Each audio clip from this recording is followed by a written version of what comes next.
N'oubliez pas de soutenir et de vous abonner à la page Eco News Insight pour recevoir toutes les nouveautés. Le Palais royal marocain a partagé une nouvelle émouvante dans un communiqué de presse daté du 29 juin 2024. Ils ont annoncé le décès de la princesse Lala Latifa Amazoun Alaoui, mère du roi Mohamed VI, survenu le samedi précédent. C'est avec une profonde tristesse et une immense affliction que nous faisons part du décès de Son Altesse royale, la princesse Lala Latifa. Que son âme repose en paix et que Dieu l'accueille en sa sainte miséricorde, a déclaré le porte-parole du palais. Connue pour sa discrétion, la princesse n'avait aucun rôle officiel et évitait les apparitions publiques. Les détails concernant la cause de son décès n'ont pas été divulgués. La princesse Lala Latifa, veuve de l'ancien roi Hassan II depuis 1999, avait maintenu une vie privée très réservée.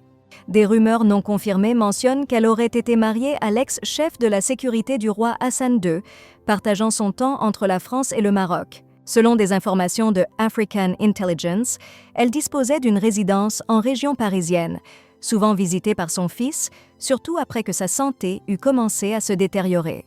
En 2022, le roi Mohamed VI avait déjà rendu visite à sa mère souffrante, rapportèrent les médias, notamment Jeune Afrique. La princesse Lala Latifa a manifesté son amour pour la France en devenant propriétaire du château de Betz, situé dans le centre Val-de-Loire, dès 1972.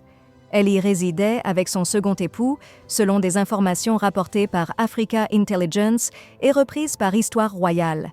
Son fils, le roi Mohamed VI, partage également cette affection pour la France. En 2020, il a acquis un somptueux pied-à-terre à Paris pour un montant de 80 millions d'euros.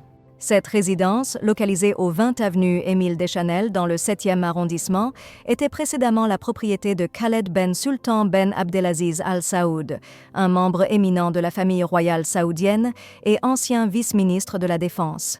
Occupant un terrain de 1080 mètres carrés, ce bien d'exception se trouve à proximité du Trocadéro et a été érigé en 1912.